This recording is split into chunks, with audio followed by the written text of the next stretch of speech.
Many of you know that over the years I've had my own fair share of international moving. When I was in my early 20s, I moved from Poland to Ireland, and after that I moved from Ireland to Australia. So that was a big move. I've been in Australia for a number of years now, and I've moved across states. I've been all over the place in Australia. But at the moment, this year, I'm actually getting ready to move back to Europe, and I'm planning to move to Italy early next year. And even though there's still time, I still have a number of months before the move actually happens. I am already planning and preparing for that move. So that's why I thought I would actually let you know today what it actually practically involves. If you're thinking of moving across continents or internationally or moving overseas yourself, then this will be a helpful guide from a point of view of someone who's done it before and is sort of in the middle of preparing and planning to do it again. So let's go over a number of things and points that you should put on your list when it comes to getting yourself ready for the move, and that you need to look into when considering such a change in your life.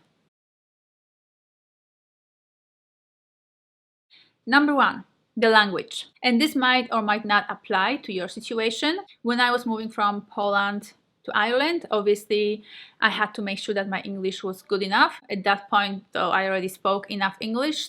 Then when I was moving from Ireland to Australia, obviously not a problem because I already spoke English enough from living in Ireland for a number of years. So my English was at a very good level at that point of time, so it was no issue. However, at the moment, I am planning to move to Italy, and I do not speak any Italian. That's why this is actually something that you need to be aware of and something to take into consideration, because at the moment I am actually studying Italian. So for now, what I'm doing is I'm studying Italian just on my own from YouTube videos. But once I feel like I have quite a lot of vocabulary, I'm actually going to hire a tutor and I'm going to take lessons in Italian so that I can comfortably communicate in Italian. Okay, let's talk about documents, because that is the legality of it, and the documents, that is quite an important thing to look into. So the absolutely first thing you'll need is a passport. Obviously you need a passport to travel internationally, so that you'll need to take care of. But then the second thing is visas. Depending where you're going, but typically internationally you will need a visa if you want to live somewhere, reside somewhere, and work somewhere else. When I was moving from Poland to Ireland, I didn't need a visa because that was a few months after Poland joined the European Union. So I was moving within the European Union, so there was no need for visas anymore. However, when I was moving to Australia, very different story. So that's when I had to jump online and do a lot of research in terms of what exactly is the visa or visas that I am eligible for. And in the end of the day, I found there was only one visa that I could consider or be considered for, and that was the employer-sponsored visa. So then I researched exactly all the steps and all the documents I needed to organize. And the process is overwhelming and the process is not easy to go through, but it is absolutely doable. You just need to break it down into doable steps and then sort of go step by step and take care of all the things. So collecting documents. You probably need police checks and health checks and language tests, and things like that. You'll need to send documents and forms, fill out forms and send them to the Department of Immigration.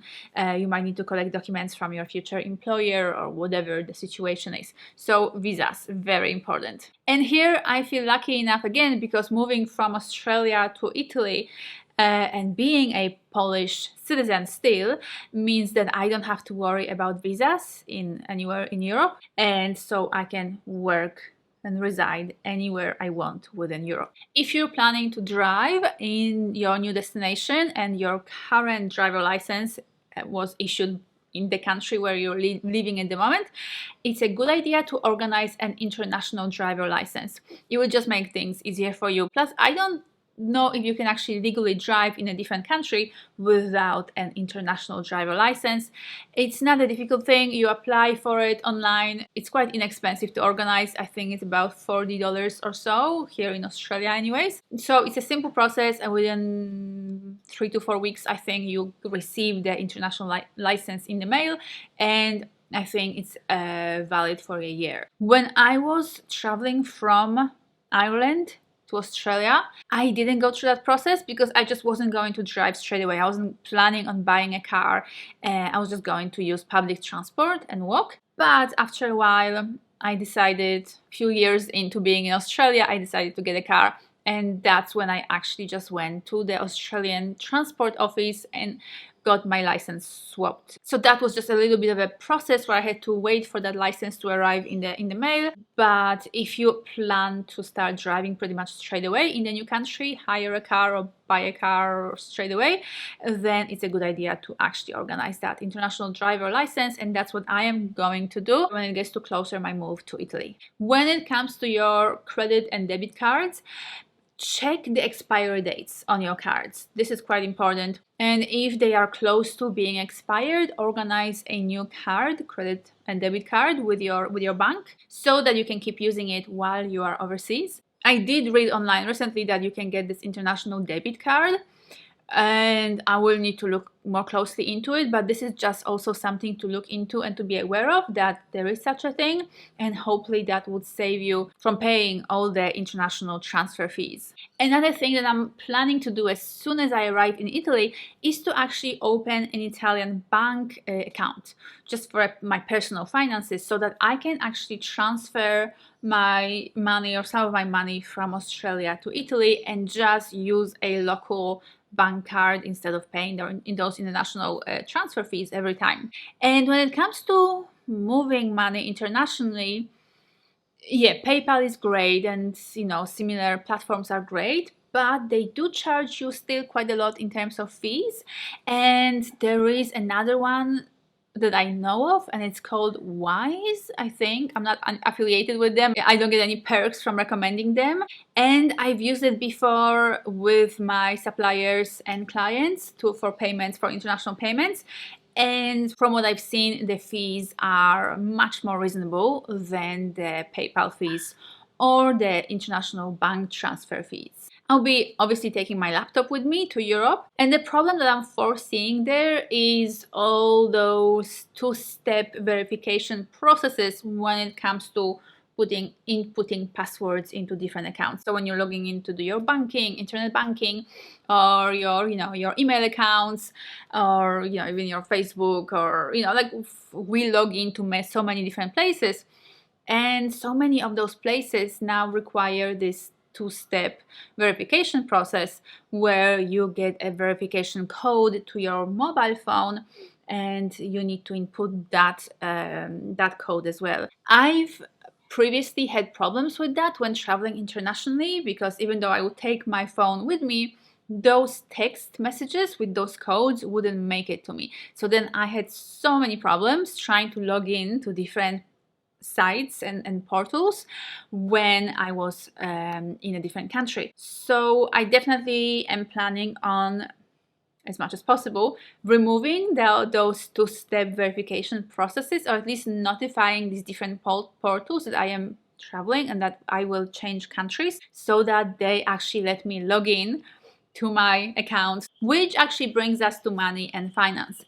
You will need to save up some money, at least for your trip to the new place. If you're organizing to find work in this new place, if you're going to, or you've already pre-organizing employment in the new place, that's going to be handy, because you won't need to take a lot of money or save up a lot of money there, since you're going to start earning straight away. But you will need at least money to get you there, and maybe just a little bit of savings to kind of survive until your first paycheck. When I was moving to Ireland, I pretty much just had enough money to pay for my flight, and then I was left with about €100. That's all the money I had. Mind you, I already had a job organized with this family that I was going to babysit for. So they provided me with a room and food, and so I didn't really have to worry about expenses. That's why I could travel with pretty much just €100 euro note in my pocket. When I was traveling to Australia, I needed to organize work as well beforehand, because that was a requirement for my visa. If you want to travel on the employer sponsored visa to Australia, you obviously need to find an employer who will be your sponsor in terms of the immigration process. So I did find an employer that was a full-on process that took me about 3 weeks of pretty much sending my CV to hundreds of offices and workplaces all over Australia. And that resulted in somebody contacting me back, the new employer contacting me back, and we had an interview over the phone, and then they sent me contract. I signed the contract, and then we started the immigration process. But work and employment is, for many people, thing to really think about and consider, unless you're in a position where you don't have to work, or you've saved up enough money, or like myself, you run a business that is based online and you can work from anywhere that you like. I am simply going to take my business with me. So once I arrive in Italy, I'm just going to keep running my business from my laptop. Like, my laptop and my phone and my camera is like everything I need to run a business. So I'm just going to continue doing that. But I know that for most people, that's not the case. So make sure to look into employment opportunities and seeing if there's demand for the kind of work that you're willing to provide. Let's talk about moving with pets because this is something that I'm preparing for now for the first time. I have never moved with pets before. I didn't have a cat or a dog or any other kind of animal before. I only started having cats in Australia, and now I absolutely know beyond the shadow of a doubt that I want to take my cat with me to Italy. So she's gonna have to travel internationally, and she's gonna be a very well-traveled cat when I'm done with this move. But this is also a process that you need to be aware of and you need to look into, etc. From my research and from what I found, the best way is to actually hire a international pet travel agent, somebody who will basically take care of the whole thing. It is expensive, but just sending your pet overseas is expensive, full stop, and you do not want to risk that your pet will get stuck somewhere. We'll be obviously traveling separately. I can't just take Rosie, my cat, with me on the plane. So I need to absolutely make sure that she is safe and well taken care of, and that she is going to make it to the destination without any issues or problems. So I am hiring an international pet traveling agency, and the quote that I received 2 quotes so far. One was about 4,500 Australian dollars for the whole process, and the other one was about $5,000. So I'm going to go with the cheaper one. Fortunately, it's also the company that I like more, from what I've seen from their reviews and from how they handle everything, how they describe the whole process on their website and in their emails. I just feel more confident that they're gonna take a better care of Rosie than the other company.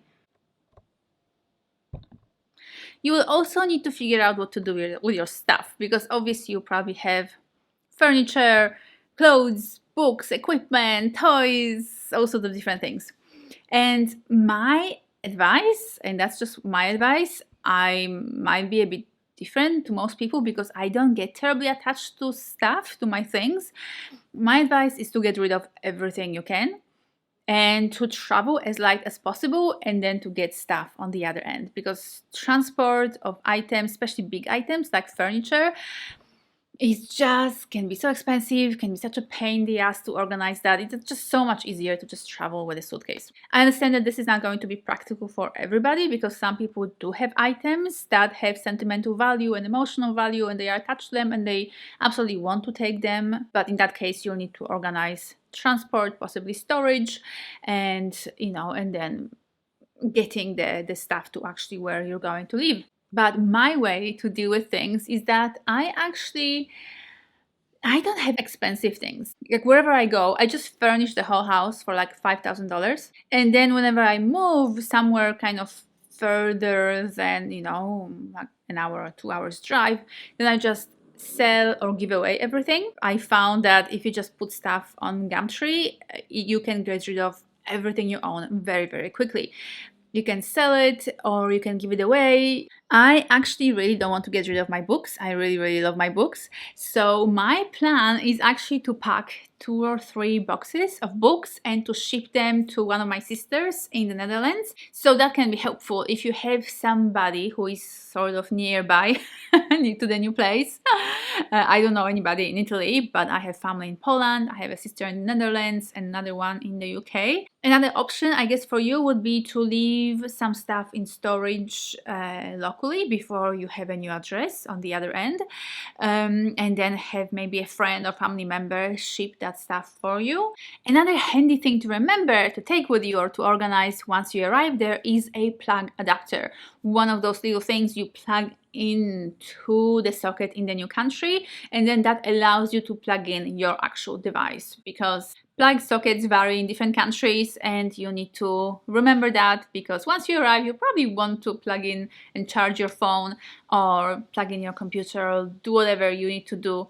And if you don't have that adapter, you will not be able to plug anything in. Something else I am dealing with and organizing here is actually fixing up the house. So I actually own this house. I am not intending to sell it.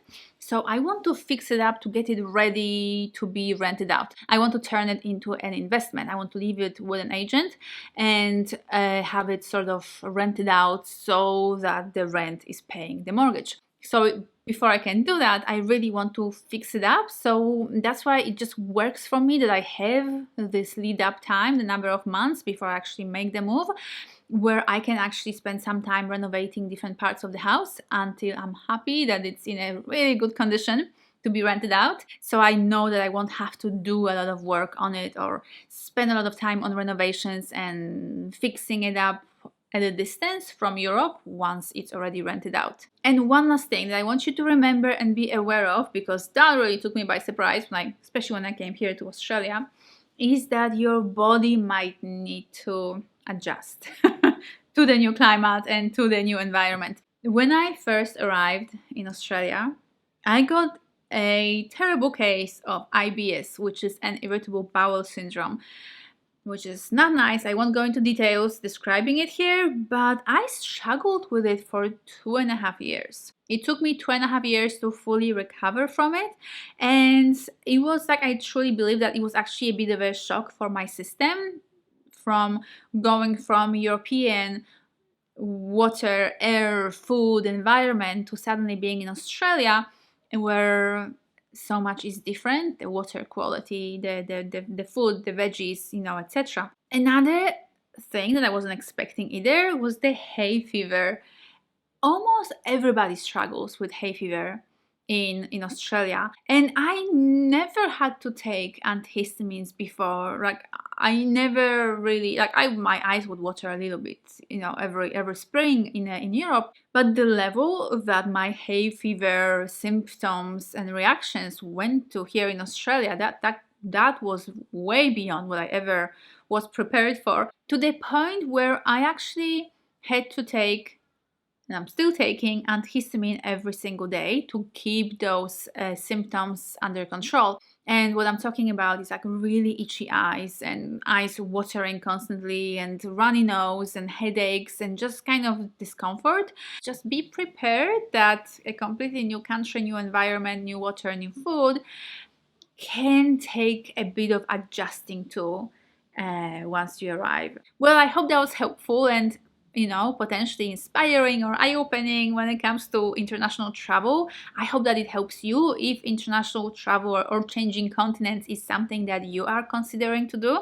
If you enjoyed this video, please leave me a like and a comment below. I always respond personally to all the comments, and I absolutely love having chats with you guys in the comment section below. And if you're finding value or even just entertainment in my videos, please consider buying me a coffee through my Patreon account. Patreon is a platform that allows anybody to support us YouTubers with very small donation.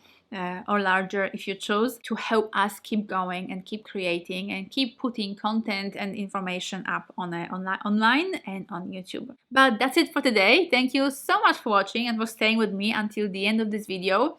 I so love hearing from you guys and that you're enjoying my stuff and my thoughts and whatever pops out of my brain. So I hope that was valuable and have a wonderful, magical, fantastic day. Mwah. Bye.